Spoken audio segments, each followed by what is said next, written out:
하나님 예수 그리스도가 율법 아래에서 태어나셨다는 사실을 살펴보았습니다. 예수 그리스도께서 율법 아래에서 태어나신 이유는 죄와 타락으로 인하여 율법의 다스림과 정죄 아래에 있는 우리 모두를 대신하는 완전한 속죄물이 되시기 위해서였습니다. 자, 율법 아래에 있는 우리와 동일한 사람으로 태어나시어 율법의 기준에도 흠이 없는 완전한 속죄물이 되시기 위해 율법의 명령을 지키는 사람으로 율법 아래에서 태어나셨던 것입니다. 그래서 태어난 지 8일 만에 율법의 명령대로 할례를 받으셨습니다. 그리고 예수님의 어머니와 아버지는 또 율법의 규정대로 한 40일쯤 지났을 때 성전에 나가 부정을 씻는 그러한 예식을 행하였습니다. 자, 율법은 왜 아기 낳은 여성을 부정한 사람이다라고 규정했을까요? 많은 사람들은 무슨 산부인과적인 의학적인 이유에서 접근을 합니다. 그러나 성경은 의학 지식을 주는 책이 아니고 성경은 우리의 건강을 위하는 책도 아니고 기독교의 관심은 그것도 아닙니다. 왜 율법에서 아기를 낳은 사람을 부정한 사람으로 취급할까요? 그것은 궁극적으로 우리에게 구원을 받아야 할 필요가 있다라는 사실을 보여주는 것입니다. 태어나는 모든 사람은 하나님 앞에서 죄인이고 하나님의 저주와 진노의 대상이라는 사실을 그런 모양으로 선포하는 것입니다. 이 세상에 태어나는 모든 사람은 아담의 죄에 대한 책임을 물려받고 태어나고, 그리고 아담의 죄로 말미암은 실질적인 죄성의 오염을 그대로 가지고 태어납니다. 그러니까 그 상태는 부정한 거죠. 그 상태로서는 구원을 받을 수 없고 하나님의 은혜를 받을 수 없습니다. 장차 십자가에 달리시는 완전한 속죄의 제물 예수 그리스도의 피가 있어야만 하나님의 은혜를 받는다라는 사실을 보여주는 것입니다. 자, 이것이 바로 구약의 율법의 목적이지요. 궁극적인 목적입니다. 결국은 인간은 그대로는 구원을 받지 못한다. 그대로는 불행한 상태이다. 예수 그리스도가 필요하다. 예수 그리스도를 바라보아야 한다. 이것이 바로 구약의 율법이 우리에게 준 아주 궁극적인 목적이었습니다. 물론 모든 율법은 가깝게는 그 시대의 사람들이 죄를 짓지 못하도록 억제하는 기능이 있었습니다. 이거 하면 때린다, 저거 하면 죽인다 하니까 무서워서 안 짓지요. 그러니까 죄를 억제하는 기능이 가깝게는 있었습니다. 그러나 궁극적으로는 율법이 의도하였던 것은 하나님으로부터 우리는 죄 용서함을 받아야 될 죄인이다. 하나님으로부터 우리는 죄 용서함을 받지 못하면 이대로는 행복하게 살 수 없는 죄인이다라는 사실을 계속 인간에게 고지하는 것이 율법의 궁극적인 목적이었어요. 율법을 잘 지킨다고 해서 구원을 받는 것 아니었습니다. 사실 율법을 잘 지키기도 어렵지요. 율법이 100가지, 200가지, 300가지, 또 어떻게 계산해보면 900가지 이렇게 되는데, 그걸 다 지키다가 한 가지만 못 지켜도 전체 율법을 범하는 것과 똑같은 것이었습니다. 어떤 사람이 혹시 그걸 다 지킨다 할지라도 정말 그 율법의 의도를 따라 올바른 마음으로 율법을 잘 지켰냐를 또 이렇게 조사해 보면 합격할 수가 없습니다. 자, 예를 들면 도둑질하지 말라, 살인하지 말라, 살인이라는 율법. 실제로 사람의 신체의 생명을 끊는 것이 살인이죠. 그래서 그것만 하지 않으면 살인한 게 아니다. 또 어떤 행동만 하지 않으면 간음한 게 아니다. 이게 사람의 관점에서, 도덕의 관점에서 그렇게 말할 수 있어요. 그래서 그런 겉의 모습을 보고 내가 이 율법을 지켰다라고 할 수 있습니다. 그런데 하나님의 진정한 그 마음의 관점, 하나님의 입장에서 살인은 이미 어떤 사람을 내가 마음속으로 미워하는 마음을 가지는 단계부터가 살인입니다. 내가 어떤 마음을 가지는 단계부터가 이미 간음입니다. 그러니까 겉의 행동은 없었다 할지라도 하나님의 마음의 중심을 볼 때 또 과연 율법을 올바르게 지킨 것인가? 아무도 자신할 수 없죠. 그러니까 아무도 율법을 다 지킬 수 없고, 혹시 율법을 다 지켰다 할지라도 그 마음의 중심을 올바르게 가지고 지켰는지를 봤을 때 하나님으로부터 합격할 사람이 없어요. 혹시 그걸 다 통과했다 할지라도 하나님은 처음부터 사람이 율법을 다 지켜서 구원을 얻을 수 있는 기능으로 주신 것은 아닙니다. 성경이 뭐라고 말씀합니까?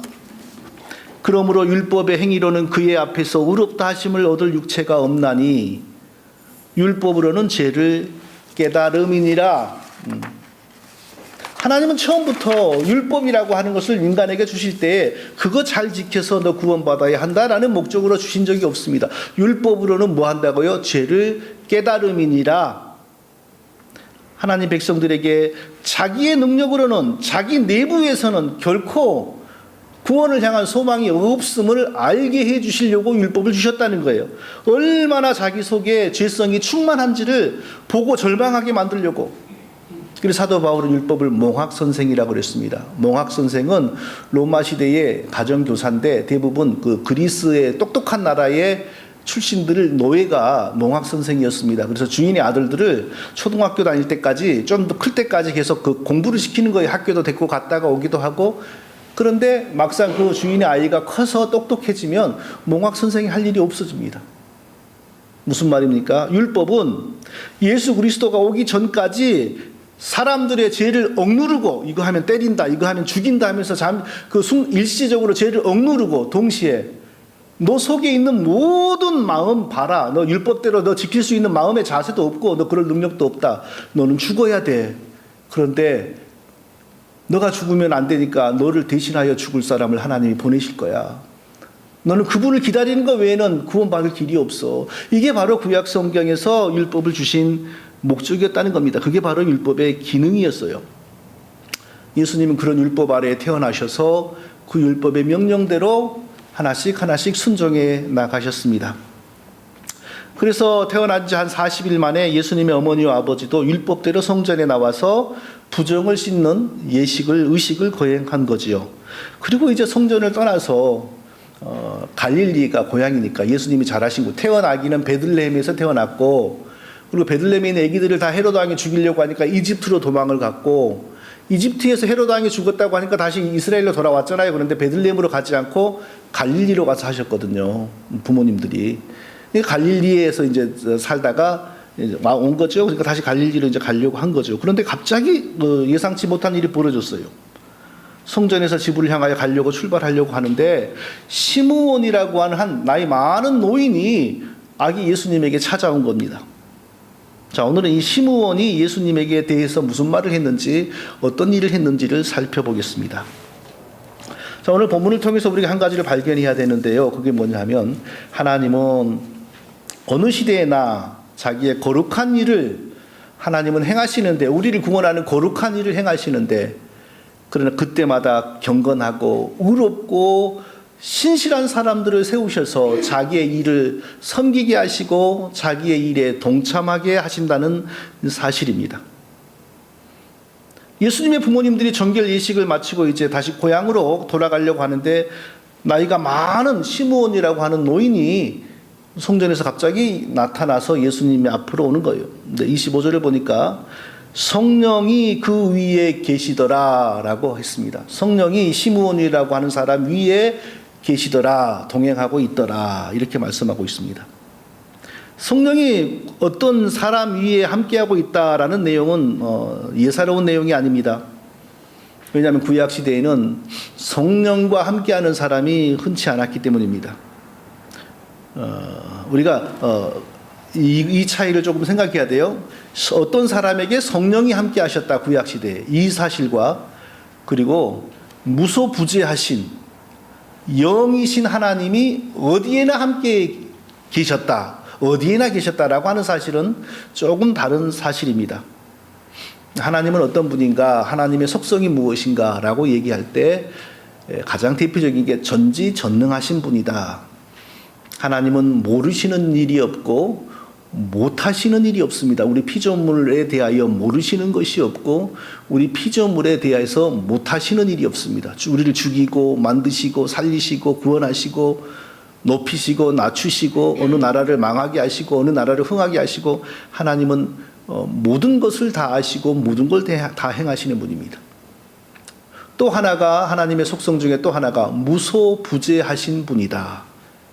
무소부재하신 분이다. 쉽게 말하면 저는 사실 한문을 몰라요. 써라 그러면 못 써요. 그냥 외운 거예요. 외운 거. 어디에나 계신다. 계시지 아니한 곳이 없다. 하나님은 영이시기 때문에 그 피조물이 있는 곳 어디에나 거하신다. 하나님이 거하시지 않는 곳은 없다. 영이시기 때문에. 자, 하나님의 영이신 하나님의 속성, 무소부재하신 속성을 설명하기에 좋은 예를 제가 하나 들어보겠습니다. 성육신하신 예수님은 신성과 인성을 함께 가지신 한 인격이셨죠. 하나님으로서의 한 인격을 가지셨는데 그 인격 안에 신성이 거하셨고 인성이 거하셨습니다. 십자가에서 죽으신 분은 인성이 죽은 겁니다. 사람이 죽은 거지 하나님이 죽은 것 아닙니다. 하나님은 죽을 수도 없고 고통을 당할 수도 없고 피를 흘릴 수도 없습니다. 그래서 우리를 대신하여 저주를 받고 고통을 당하시고 피를 흘리시기 위하여 사람이 되셔야만 했죠. 그래서 인성을 입으신 것입니다. 그런데 십자가에서 죽으신 분은 인성이 죽으신 것이지 신성은 죽은 것 아닙니다. 자, 십자가에서 사람이신 예수님이 죽으셨을 때 그러면 하나님이신 예수님은 어디에 계셨을까요? 자, 이게 바로 영으로서 무소부재하신 하나님의 속성을 생각하면 됩니다. 영이신 하나님으로서의 예수님은 아니 계신 곳이 없습니다. 예수님의 몸은 십자가에서 죽고 그 몸은 무덤으로 갔을 때에도 하나님이신 예수님은 천국에도 계시고 이 지상 어디에도 계시고 예수님의 몸에 인성의 시신이 있는 무덤 속에도 계시고 심지어는 지옥에도 계셨다라고 할 수 있습니다. 이게 바로 영이신 하나님의 무소부재하심인 것입니다. 계시지 않은 곳이 없습니다. 거하시지 않은 곳이 없습니다. 자, 하나님의 속성 무소부재하심, 거하시지 않은 곳이 없으시다라고 하는 하나님의 속성을 우리가 생각하고 믿는다면 우리 신앙이 어떤 위로와 어떤 경고가 될까요? 이 세상에 사는 모든 사람들의 말과 행실은 하나님의 눈앞에서 지금 벌어지고 있다는 것입니다. 모든 악한 사람들의 악행은 하나님의 눈앞에서 지금 벌어지고 있는 겁니다. 하나님의 귀 앞에서 지금 말해지고 있는 것입니다. 하나님께서는 그러니까 이 세상의 모든 악인들의 말과 악인들의 행위를 다 아시고 기억하고 계십니다. 믿는 사람이건 믿지 않은 사람이건 모든 사람들의 행위와 생각과 말을 하나님은 다 지금 보고 계시는 것입니다. 언제나 하나님 눈앞에서 벌어집니다. 그러니까 항상 꼭 그런 건 아니지만 사람은 대개 죽기 전에 자기가 한 말과 자기가 한 행동에 대한 하나님의 심판을 받는 경우가 굉장히 많습니다. 왜냐하면 무소부재하신 하나님이 우리 피조물들이 있는 곳 어디에나 언제나 거하시기 때문에 우리 피조물들이 말하는 내용과 행동하는 것들을 하나님이 다 보고 아시기 때문입니다. 복음이 전해지지 않은 동서양의 현명한 똑똑한 철학자들과 사상가들은 옛날부터 하늘이 안다 이런 말을 잘했죠. 하늘이 지켜보고 있다. 복음을 모르면서 이 하늘을 얘기했어요. 그들이 말하는 하늘은 그냥 단순히 저 스카이가 아닙니다. 형체를 알 수 없고 그 존재를 파악할 수 없지만 지상에서 벌어지는 모든 것을 지켜보면서 다스리고 심판하는 어떤 무형의 인격체를 상정한 거예요. 그래서 어떤 사람이 못된 짓을 많이 하면 하늘이 보느니라, 하늘이 알고 있느니라 이런 말을 많이 하잖아요. 동양의 현자들이나 서양의 현자들이 그래서 그 사람들은 그걸 어떻게 경험적으로 알았어요. 역사적으로 경험적으로. 악한 일을 많이 하는 사람들이 꼭 그런 건 아니지만 대부분 죽기 전에 그 심판을 당하는 경우가 많고 악한 나라와 악한 권세가 영원하지 못하고 언젠가는 꼭 심판을 당하여 멸망에 이르는 것을 그들은 경험적으로 많이 본 거예요. 그래서 뭔가 어떤 힘이 우주의 질서와 우주의 악을 다스리는 뭔 어떤 이 무형의 인격체가 이 일을 하는 것 같다라는 생각을 가졌기 때문에 악인들을 보면 하늘이 두렵지 않을까 이렇게 말했던 거예요. 사실은 무소부지하신 하나님의 속성으로 말미암아 벌어지는 그 질서인데 그걸 모르니까 하늘이 안다 이랬던 겁니다. 무소부지하신 하나님, 이분을 우리가 기억한다면, 이 하나님을 우리가 기억한다면, 자, 우리가 얼마나 하나님 앞에 더 진실해야 하는지, 우리가 감히 하나님 앞에서 위선을 부리려고 하는 게 얼마나 어리석은지, 그리고 믿거나 믿지 않은 모든 사람들의 말과 행위를 보시는 하나님이신데 하물며 믿는 우리의 생각과 마음과 기도를 듣지 아니하시고 응답하지 아니하실까 하는 신앙의 마음을 우리가 더욱더 가지지 않을 수가 없는 것입니다. 우리가 더욱더 무소부지하신 하나님 앞에 믿음으로 살고자 결단하지 않을 수가 없는 것입니다. 자, 성전에서 아기 예수님 앞에 찾아 나온 시므온이라는 노인이 이제 갑자기 나타났죠. 근데 그 사람에게는 이 무소부지하신 하나님과의 관계뿐만 아니라 특별한 성령과의 관계가 이 사람에게 함께 있었습니다. 성령이 그 위에 계시더라. 특별히 성령이 이 사람 위에 거하시면서 이 사람과 성령이 동행하고 있었다는 것입니다. 지금 우리 신약 시대의 우리 모든 참된 그리스도인들에게는 성령이 속에 거하십니다. 성령이 우리 속에 거하시는데 어떤 성경에 의하면 우리 몸 안에 거하신다라고도 말할 수 있습니다. 너희 몸은 너희가 하나님께로부터 받은 바 너희 가운데 거하시는 성령의 전인 줄 알지 못하느냐. 그러니까 성도의 몸이 성령의 전이다. 우리 몸 안에 성령이 거하신다. 이렇게 말하는 게 틀리지 않고요. 또 어떤 성경은 너희 마음에 거하신다 이렇게 말을 해요. 또 어떤 성경은 너희가 하나님이 우리 속에 거하게 하신 성령이 시기하기까지 사모한다 하시는 말씀을 헛된 줄로 생각하느뇨. 그러니까 우리 속에 거하신다. 성경은 또 이렇게 표현해요.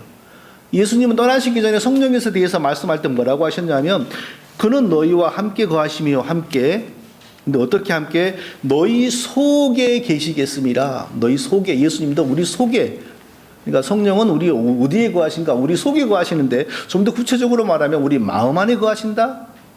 또 어떻게 보면 우리 몸 안에 거하신다? 다 이렇게 틀린 말이 아닙니다. 맞는 말입니다. 사랑하는 성도 여러분, 성령이 성도님들 안에 거하고 계시는 것을 믿습니까? 아멘 좀 해보세요. 크게 좀. 사랑하는 성도 여러분, 성령이 성도님들 안에 거하고 계시는 것을 믿습니까? 한 번도 아멘을 하라고 요구한 적이 없으니까 의뢰이 그런 거 하면 이상한 줄 알고 우리 교회 성도는 아멘을 안 해요. 절대로. 예. 네. 성령이 우리 안에 거하고 있습니다. 성령이 우리 안에 거하고 계십니다. 그럼 이 점에 있어서 우리는 구약의 그 어떤 사람들보다 큰 복을 지금 누리고 있는 것입니다. 큰 복을 누리고 있어요. 구약의 그 어떤 사람도 우리처럼 성령을 안으로 모신 적이 없습니다. 성령을 받은 적이 없습니다. 자, 우리가 그러면 왜 이런 복을 누릴 수가 있는 것입니까? 예수 그리스도의 피의 제사가 있었기 때문입니다. 하나님께서 예수 그리스도의 흠없는 피를 우리를 대신하는 제물로 받으시고 만족하셨습니다. 우리 죄에 대한 진노가 해소되었습니다.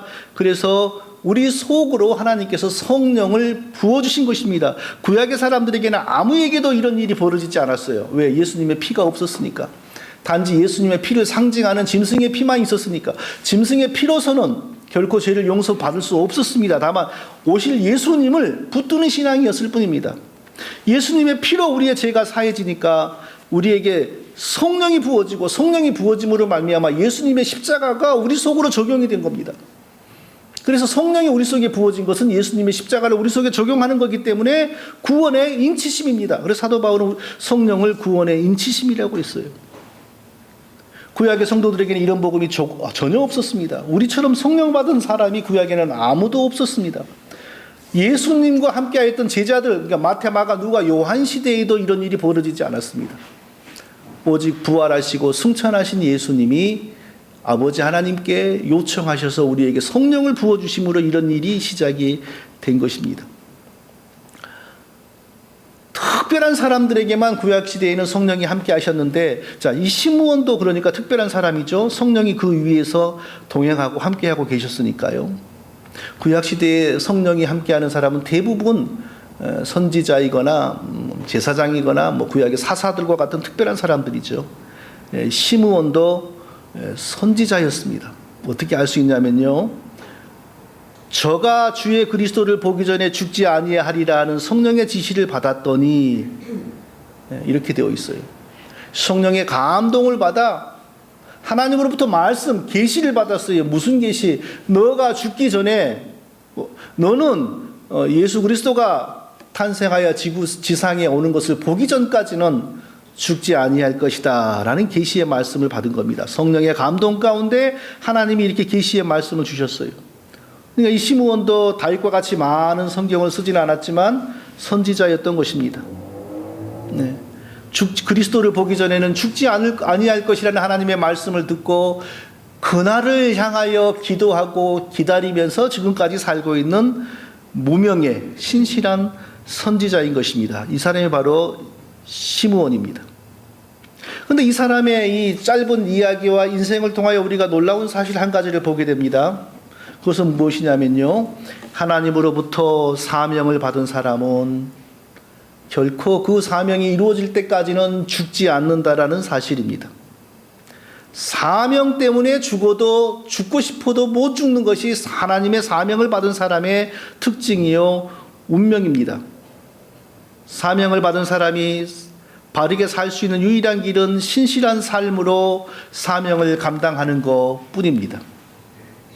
하나님이 시므온에게 어떤 사명을 주셨습니까?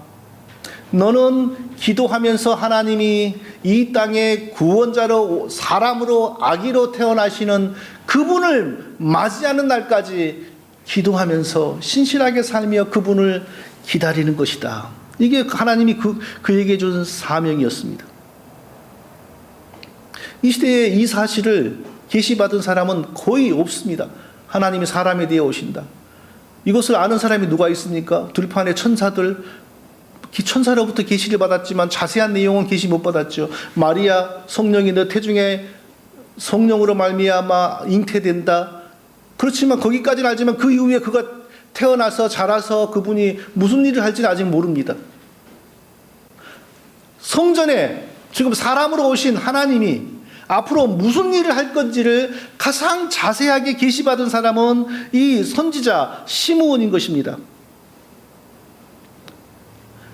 하나님은 이처럼 의롭고 경건한 사람을 선지자로 세우시고 그에게 성령의 감동을 베푸시고 그가 오실 그리스도에 대한 말씀을 받고 신실하고 의롭고 경건한 삶으로 기도하면서 예수 그리스도가 성전에 출생하여 나오는 날까지 죽지 않고 살아서 살게 하시며 이날을 맞이하게 한 것입니다. 바로 이날을 보게 하려고 이 선지자는 지금 나이가 많음에도 불구하고 죽지를 않았습니다. 건강이 쇠하여졌음에도 불구하고 죽지를 않았습니다. 왜요? 하나님이 그 생명을 붙드시는데 왜요? 예수 그리스도가 성전에 나타나는 그날을 보게 하려고 그날을 위하여 계속 준비하고 기도하게 하려고 하나님이 이 사람의 생명을 붙들었던 것입니다. 사명이 있는 사람은요 의사가 죽을 거라고 해도 안 죽습니다. 하나님이 어떤 사람에게 사명을 주시면 그 사람을 통하여 그 사명이 이루어지기까지는 절대로 그 사람은 죽는 법이 없습니다. 드디어 성전에서 성령의 감동 가운데 성전으로 나와 예수 그리스도를 아기 예수 그리스도를 보았습니다.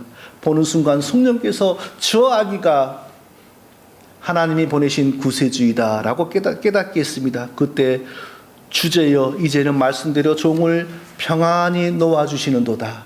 하나님 이제 제가 죽을 수가 있게 되었군요. 좀 이게 좀 너무 이게 약간 우습지 않습니까? 구세주를 보는 순간 이제는 제가 죽을 수가 있게 되었군요. 살 생각을 하는 게 아니라. 그러니까 얼마나 이 사람이 하나님이 주신 사명을 붙들고 그 예수 그리스도가 오는 것을 보아야 하는 그 사명 때문에 끈질기게 살면서 기도하면서 이날까지 살아오고 이 삶을 버텼는지 우리가 느낄 수가 있는 것입니다. 처음에 성령으로부터 너는 구세주가 태어나서 눈앞에 나타날 때까지 너는 결코 죽지 않을 것이다. 이 말을 20대에 받았는지 30대에 받았는지 40대에 받았는지 우리는 알 수 없죠. 그러나 그날 이후에 이 사람의 삶의 목표는 한 가지였어요. 하나님이 구세주가 되어 사람의 모습으로 태어나는 그것을 보는 날까지 죽을래야 죽을 수 없는 그런 사명자로 살며 기도하며 의롭고 신실하게 살며 아무도 그 사실을 모르지만 홀로 그날을 기대하면서 여기까지 살아왔던 것입니다. 그리고 드디어 예수님을 보자 이제 제가 죽을 수 있게 되었군요. 이렇게 말을 하는 것입니다.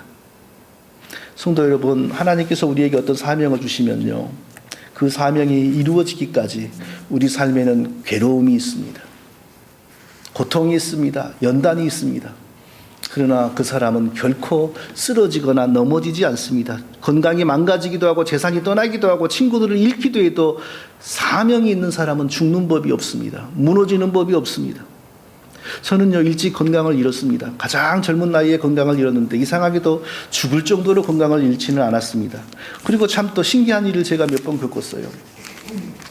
제가 어떤 산기슭길 밑에 집에서 살았는데요, 어느 날 여름에 장마철이 되었는데 그 집 뒷산이 무너져가지고 그 집이 다 깔려서 없어져 버렸습니다. 그리고 한 사람이 죽었습니다. 근데 신기하게도 저는 그런 일이 있기 며칠 전에 그 집을 떠났습니다. 희한하게 죽을 자리에서 제가 벗어나더라고요. 또 한 번은 어떤 친구가 군대 간다고 그러니까 뭐 아주 어렸을 때 얘기죠. 어떤 나이트클럽에서 친구들끼리 다 모여가지고 이제 환송회를 했어요. 그리고 있다 보니까 저도 뭐 술 안 좋아했지만 술을 몇 잔 먹었어요, 맥주를. 근데 술을 몇 잔 먹고 춤추고 그런 것은 별로 재미도 없고 그래서 밖에 나가고 싶더라고요. 근데 한 친구가 오토바이를 타고 왔어요. 제가 오토바이를 배워본 적이 없거든요. 그래서 키를 달라고 하니까 안 줘요. 그래서 억지로 달라고 그랬어요. 그래서 저 혼자 나가서 오토바이를 타보겠다고 시동을 거는데 오토바이를 한 번도 배워본 적이 없는데도 제가 이제 기계를 잘 다루니까 이렇게 원리를 해주고 이게 나가더라고요, 이제. 그래서 조금 한 10분만 타고 들어온다는 게 재미가 붙어가지고 요수인데 요수 시내를 한 바퀴 다 돌고 돌산대교라고 하는 다리를 걷는 거예요. 거기를 다리를 건너면 돌산이라고 하는 이제 꾸불꾸불 가는데 다리도 잘 건너고 다리를 건너고 이제 돌산이라는 데로 접어드니까요. 길이 꾸불꾸불한 숲길인데 속력을 낮춰야 되거든요. 근데 이미 약간의 그 술이 들어가니까 속도에 대한 감각이 없어요. 계속 땡기는 거예요. 그럼 커브길을 감당을 못하고 뒤집어졌는데요. 그때 제가 정신을 이제 잃어버린 거예요. 정신을 깨보니까 내 뒤에 따라오던 덤프트럭이 멈춰가지고 나를 수습해 주는 거예요. 희한한 건요, 그 지경이 됐는데도 뼈가 부러지거나 사람이 병신이 안 돼요. 껍질만 다친 거예요. 나중에 제가 생각해 봤어요. 제가 믿음이 견고하지도 못하고 아주 튼튼하지도 못했는데, 사명이 있는 자는 연단은 받고 고난은 받아도 죽지를 않는구나. 그 사명이 이루어지기까지는, 하나님이 주신 사명을 감당할 때까지는 죽지도 않는구나. 제가 그 생각이 번쩍 들었어요. 그래서 가급적이면 제가 불순종하지 않으려고 그러고 제 마음대로 살지 않으려고 제가 그 뒤로는 제가 노력했습니다. 이게 바로 사명자의 인생입니다. 성도 여러분, 하나님께서 여러분들에게 어떤 사명을 주셨습니까? 우리가 획일적인 사명을 받은 것은 아닙니다. 하나님이 우리에게 주신 사명이 있습니다. 근데 하나님이 우리에게 주신 사명 앞에서 우리는 장차 불구덩이로 갈 세상 사람들의 인생과 비교하면 안 됩니다. 그런 사람들의 인생에 비하면 하나님의 사명을 받은 사람의 인생은 항상 초라하고요, 아무것도 아닌 것 같습니다. 그러나 결코 불구덩이로 갈 세상의 사람들과 비교해서는 안 되는 것입니다. 예루살렘의 그 아무 의미도 없는 종교인들의 삶과 이 스므온의 삶은 비교 대상이 될 수가 없었습니다. 그러나 하나님이 하게 하신 일, 사람들은 아무도 모르지만 예수 그리스도가 탄생하여 성전에 나타나실 그날을 보기까지 죽지 않고 살면서 기도하고 준비하는 것, 그건 너무나 귀한 일이었던 것입니다. 그리고 드디어 예수님을 보는 순간에 내 눈이 주의 구원을 보았사오니 하며 찬송했습니다. 내 눈이 주의 구원을 보았사오니, 이날을 위해서 일평생을 이 선지자는 살아온 것입니다. 어떻게 살아왔습니까? 예루살렘에 시므온이라는 사람이 있으니 의롭고 경건하여 이스라엘의 위로를 기다리는 자라. 이스라엘의 위로를 기다렸습니다. 뭐 어떤 사람들은 이것을 로마로부터 이스라엘이 해방돼 가지고 수탈도 덜 당하고 이렇게 해석하는데 그게 아니지요. 하나님이 자기 백성들을 죄에서 건져내어 주시고 자기 백성들에게 놀라운 구원의 은혜를 베풀어 주시는 그 이스라엘의 위로를 기다려온 겁니다. 그것 한 가지를 위해서 일평생 마땅한 직업도 없었을 거예요. 가난하게 살면서 헐벗으면서 그것 한 가지를 위해서 일평생 기도하면서 지금까지 살아온 것입니다. 성도 여러분, 지금도 하나님은 거룩한 일들을 계속 행하고 있습니다. 가장 대표적인 하나님의 거룩한 일은 예수 그리스도를 통하여 우리 주변에 천하보다 귀한 영혼들을 계속 구원해내는 일입니다. 한 영혼 한 영혼을 복음으로 부르시고 그 한 영혼 한 영혼의 심령의 은혜를 주셔서 예수님을 믿게 하시고, 그런 이 거룩한 일을 하나님이 계속하고 있는데, 하나님은 반드시 이 시므온과 같은 사람을 사용하기를 원합니다.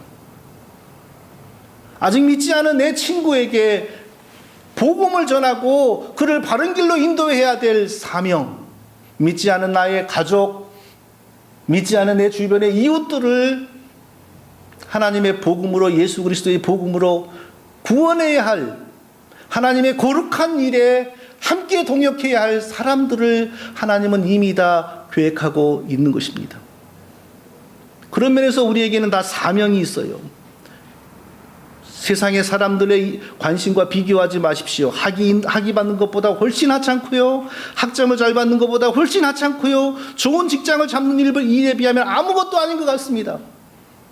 그러나 그것은 불구덩이에 빠져 들어갈 세상 사람들과 하나님으로부터 귀한 사명을 받은 성도의 인생을 비교해서는 안 되는 어리석음입니다. 하나님은 지금도 귀하고 거룩한 일들을 계속 진행해 나가고 있습니다. 그 하나님의 거룩하고 귀한 일에 저도 하나님의 쓰임을 받는 하나님의 일꾼이요, 성도님들은 성도님들의 영역에서 반드시 그 일을 하도록 하나님이 사명을 주신 것입니다. 그 사명을 귀하게 여기셔야 돼요. 그 사명을 감당하는 것이 이 땅에서 숨쉬고 인생을 살아가는 것의 가장 중요한 의미라는 사실을, 그 사명을 놓아버리면 살아도 의미가 없는 것이요, 그 사명을 놓아버리면 하나님의 복이 떠나는 것입니다. 사명을 외면하고 사명을 놓아버리는 인생은 가치가 없습니다.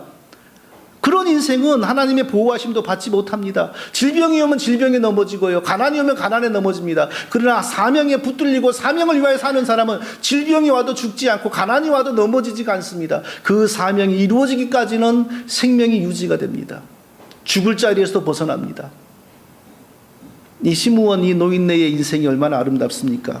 가난했겠지요, 무명의 사람이었겠죠. 아무것도 없는 사람이죠. 그러나 하나님께서 너는 예수 그리스도가 사람이 되어 오는 날을, 하나님의 구원자가 사람이 되어 오는 날을 네 눈으로 보기 전까지는 죽지 아니할 것이다.